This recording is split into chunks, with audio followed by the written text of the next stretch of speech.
वयसि गते एकः कामविकारः सुखे नीरे कः कासारः।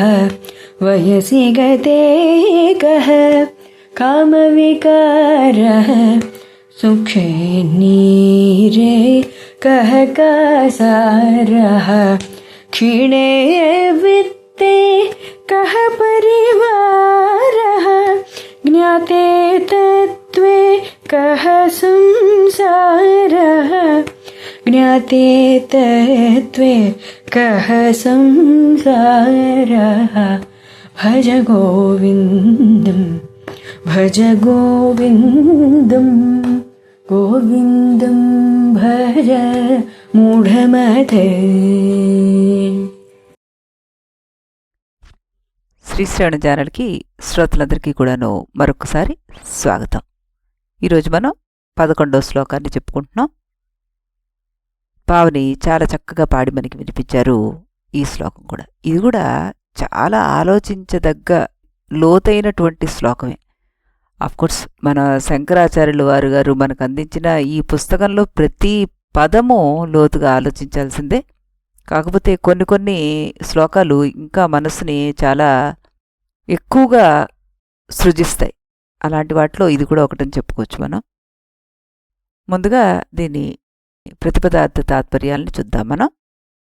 వయసి కామభావమును కలిగించిన యవనము, గతే వెళ్ళిపోగా, కామవికార కామోద్రేకము, కహ ఎక్కడుంది అంటే ఉండదు అని భావం అన్నమాట. నీరే నీళ్లు, శుష్కే ఎండిపోగా, కాసారహ చెరువు, కహ ఎక్కడుంటుంది నీళ్ళెండిపోయాక ఇంక చెరువేమిటి. విత్తే ధనం, క్షీణే నశించిపోగా, పరివారః అనుసరించి ఉండువారు, కహ ఎక్కడుంటారింకా పరివారం ఎక్కడొస్తుంది మనతోటి అని. తత్వే బ్రహ్మసత్యత్వం జ్ఞాతే అంటే బ్రహ్మ సత్యము జగత్ మిథ్య అన్నది జ్ఞాతే బాగా తెలిసినప్పుడు, సంసార అజ్ఞానజనితమైన సంసారము ఇంకెక్కడుంటుంది, కహ ఎక్కడుంటుంది అంటున్నారు. ఇందులో చాలా చక్కటి శ్లోకం కదా ఇది. మన జీవితం మొత్తంలో ఏదో ఒకటి మనకి ఆనందాన్ని ఇస్తుందని దాని వరకు మనం పరిగెడుతూనే ఉంటాం. అది ఆ జీవితం అలా గడిచిపోతుంటుంది. యవ్వనం అయి ఉండొచ్చు, ప్రేమ అయి ఉండొచ్చు, భోగం అయి ఉండొచ్చు, బంధం అయి ఉండొచ్చు. కానీ శంకరులు అడుగుతున్నారు, కాలం గడిచిన తర్వాత ఇవన్నీ ఎక్కడుంటాయి అని. అంటే ఒక్కొక్క మెట్టు దాటిపోతే, ఒక్కొక్క దశ జీవితంలో దాటిపోతే ఇవన్నీ ఏవి. ఈ సత్యాన్ని మనకి పురాణాల్లో అత్యంత హృదయ విదారకంగా చూపించిన కథే పురూరుడి కథ. ఊర్వశీ పురూరుడు. పురూరుడు మహారాజు. యవ్వనం ఉంది, రాజ్యం ఉంది, అధికారము ఉంది. అయినా అతనికి మనస్సు శాంతి కాలేదు. ఎందుకు? ఊర్వశి మీద ఆసక్తి. భారత పురాణాల్లో పురూరుడు ఒక మహారాజు, ధర్మవంతుడు, పరాక్రమవంతుడు, ఐశ్వర్య సంపన్నుడు. కానీ అతని జీవితాన్ని మలిసింది ఊర్వశితో కలిగిన కామాసక్తి. ఈ కథ ప్రేమ కథ ఏం కాదు. ఇది ఆసక్తి ఎలా బంధం అవుతుందో చెప్పే తత్వ కథ అనుకోవచ్చు మనం. పురూరుడు యవ్వనవంతుడు కదా, ఊర్వశి దేవలోక అప్సర. సౌందర్యం, ఆకర్షణ, మాధుర్యం అన్నీ ఉన్నా ఆవిడ మీద ఆసక్తి తగ్గలేదు. ఊర్వశి దేవలోకానికి తిరిగి వెళ్ళిపోయినప్పుడు పురూరుడి మనస్సు అశాంతిగా మారిపోతుంది. రాజసుఖాలు నిష్ప్రయోజనంగా అనిపిస్తాయి. జీవితం ఖాళీగా అనిపిస్తుంది. శంకరుల ప్రశ్న ఇక్కడే ప్రతిధ్వనిస్తుంది.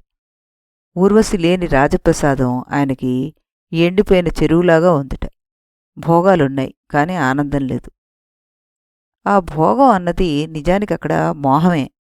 ఈ ఊర్వశి వెళ్ళిపోయిన తర్వాత మనసు శాంతిగా లేదు. ఎందుకు? ఊర్వశి మీద ఆసక్తి. ఇది ప్రేమ కాదు, అక్కడ కామం. శంకరులు అడుగుతున్నది ఇదే. కామం తీరంది కాలంతో, అది కాలంతో కాదు వివేకంతో మాత్రమే పోతుంది అంటున్నారు ఆయన. ఊర్వశి దేవలోకానికి వెళ్ళిన తర్వాత పురూరవుడి రాజప్రాసాదం ఎండిపోయిన చెరువులా మారిపోయింది. భోగాలున్నాయి, కానీ ఆనందం లేదు. ఇదే మన జీవితంలో కూడా జరుగుతుంది. ఇల్లు ఉంటుంది, డబ్బు ఉంటుంది, సౌకర్యాలుంటాయి, కానీ మనస్సులో శూన్యత ఉంటుంది. నీరు లేని చెరువు, జీవం లేని జీవితం. క్షీణే విత్తే కహ పరివారః.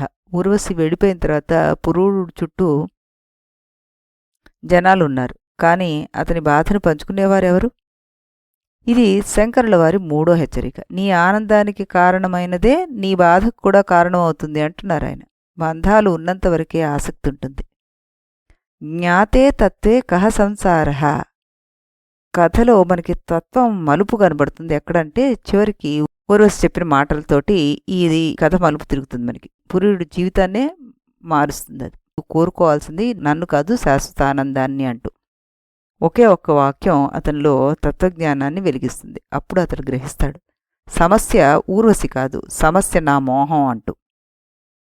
అప్పుడు ఆయన రాజ్యాన్ని వదులుతాడు, తపస్సు చేస్తాడు, ఇంద్రియాలను నియంత్రిస్తాడు. సంసారం బంధం కాకుండా పోతుంది. శంకరులు చెప్పిన చివరి పాదం ఇదే అన్నమాట. మన్ని శంకరుల వారు ముందే హెచ్చరిస్తున్నారు. వయసు పోయాక తెలుసుకోవడం కాదు, వయసు ఉన్నప్పుడే తెలుసుకోవాలి. ప్రేమ పేరుతోటి మోహం పెంచుకోకండి, భోగం పేరుతోటి బంధాన్ని పెంచుకోకండి. తత్వజ్ఞానం వచ్చిన రోజే మనకి కహ సంసారః అనే విషయం మనకు తెలుస్తుంది అంటున్నారు శంకరుల వారు. ఇంకో రకంగా కూడా మనం దీన్ని అర్థం చేసుకోవచ్చు. ధృతరాష్ట్రుడు జన్మతోనే అంధుడు. కానీ అతని అంధత్వం కేవలం కళ్ళకే కాదు, పుత్రమోహానికి, అధికార ఆసక్తికి కూడా. రాజ్యం ఉంది, పుత్రులున్నారు, సైన్యం ఉంది, సంపద ఉంది. కానీ వివేకం మాత్రం అక్కడ మనకు కానరాదు. వయసి గతే కహ కామ వికారః. వయసు పోయిన తర్వాత కామం ఎక్కడ?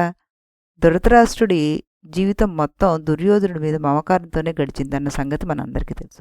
వయసు పెరిగిన అధికార ఆసక్తి తగ్గలేదు ఆయనకి, పుత్రమోహం తగ్గలేదు, పాండవుల పట్ల ద్వేషము తగ్గలేదు. ఇది శారీరక కామం కాదు, ఇక్కడ మానసిక కామం. నావాడే రాజ్యాన్ని పొందాలి అనే ఆశ. ఇక్కడ మనకి భగవత్పాదుల వారు కామం అంటే కేవలం ఇంద్రియ భోగం కాదు, ఏదైనా అహంకార ఆసక్తి కూడా కామమే అంటూ మనం ఇందులో రెండో అర్థాన్ని చూసుకోవచ్చు. శుష్కే నీరే కహ కాసారః. ఎండిపోయిన చెరువుకు ఆకర్షణ ఏముంటుంది? కురుక్షేత్ర యుద్ధం తరువాత 100 మంది కుమారులు నశించిపోయారు. రాజ్యం ఖాళీ అయిపోయింది, భోగాలు ముగిసిపోయాయి. రాజప్రసాదం ఇప్పుడు ఎలా ఉంది? ఎండిపోయిన చెరువులా ఉంది. అప్పుడే ధృతరాష్ట్రుడికి బోధ కలిగింది, ఇన్నాళ్ళు నేను పట్టుకున్నది ఈ నీరు లేని చెరువునా అని. క్షీణే విత్తే కహ పరివారః. ధనం పోయినప్పుడు బంధువులెవరు? యుద్ధానికి ముందు సభ నిండుగా ఉండేది, సేవకులున్నారు, భయంతోనైనా గౌరవంగా ఉంది. యుద్ధం తర్వాత కుమారులు లేరు, రాజ్యం లేదు, శక్తి లేదు. మిగిలింది గాంధారి, కుంతి, విదురుడు, కొద్దిమంది సత్యవంతులు మాత్రమే ఆయన అంటపెట్టుకుని ఉన్నారు. జ్ఞాతే తత్వే కహ సంసారః.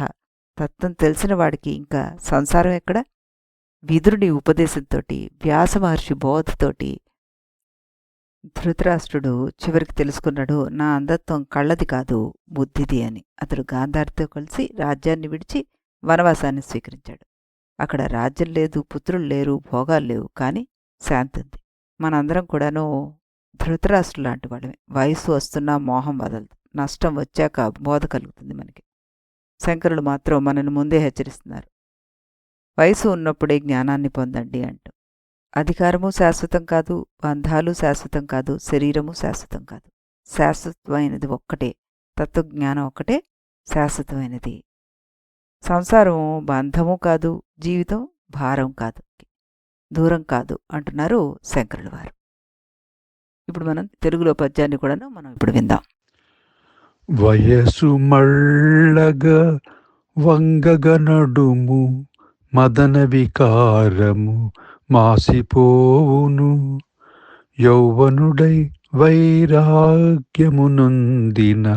విబుధుడే ధన్యుడు ఉత్తమ పురుషుడు.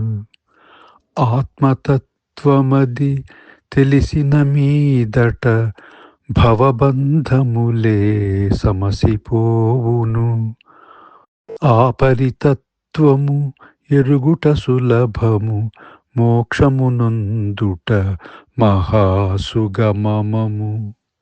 స్మరించు హరిని స్మరించు హరిని స్మరించు హరిని సుగుణమతి భజించు హరిని భజించు హరిని భజించు హరిని బుద్ధిమతి. డాక్టర్ గారు చక్కగా పాడి వినిపించారు మనకి ఈ పద్యాలను కూడాను. మన శరీరంలో శక్తి నశించాక, నడుము వంగిపోయాక, ఇంద్రియాల పటుత్వం తగ్గాక, కోరికలు తగ్గడంలో విచిత్రమేముంది? ఎప్పుడో వృద్ధాప్యంలో మనకి కదలలేని స్థితి వచ్చినప్పుడు, అప్పుడు అయిష్టత దేని మీదైనా కలిగితే మనసు మాత్రం ఇంకా వాటి వెనక పరిగెడుతూనే ఉంటుంది. కనుక భగవత్ చింతన పిన్న వయసు నుండే ప్రారంభించాలి. మనకున్న ధనం నశించగానే ఒక్కొక్కరు మిత్రులు మనల్ని విడిచి వెళ్ళిపోతుంటారు. సుమతి శతకంలో చెప్పినట్టుగా, ఎప్పుడు సంపద కలిగినా అప్పుడు బంధువులు వత్తురది ఎట్లన్నం తెప్పలుగా చెరువు నిండిన కప్పలు 10,000 చేరు కదరా సుమతి అంటూ మనకి సుమతి శతకం చెప్పింది. విరక్తుడైన తత్వాన్ని తెలుసుకో. అది తెలుసుకుంటే ఈ అశాశ్వతమైన బంధాలపైన, ధనంపైన, ధన సంపదలపైన మనసు పోదు. అప్పుడు నిర్వికారుడవై తామరాకు మీద నీటి బొట్టులాగా అంటీ ముట్టనట్లుగా జీవితాన్ని గడుపుతూ నీ ధర్మం నువ్వు నిర్వర్తిస్తూ పరమాత్మ గురించి ఆలోచిస్తూ పరమ సుఖాన్ని అనుభవిస్తావు నువ్వు. అందుకే తత్వవిచారణ చేస్తే మనకి ఇవన్నీ కూడాను నశ్వరాలు అన్న విషయం మనకి బాగా తెలుస్తుంది. అప్పుడు ఆత్మానుభూతి మనకి సిద్ధిస్తుంది. శోకం, చింత, అశాంతి, తపన, వ్యధ ఇలాంటి దుఃఖాలేవి మన దరికి కూడా చేరవు. కాబట్టి మన సనాతన హైందవ ధర్మంలో మనకి అందుకే చిన్నప్పటి నుంచే ఈ దైవనామ స్మరణం చేయమని భజనలు, కీర్తనలు ఇలాంటివి ప్రతి ఇంట్లో కూడా వినిపించడానికి కారణం ఇదే. మళ్ళీ మనం రేపు మరొక శ్లోకంతో ఇదే సమయానికి ఇదే ఛానల్లో కలుద్దాం. అంతవరకు సెలవు.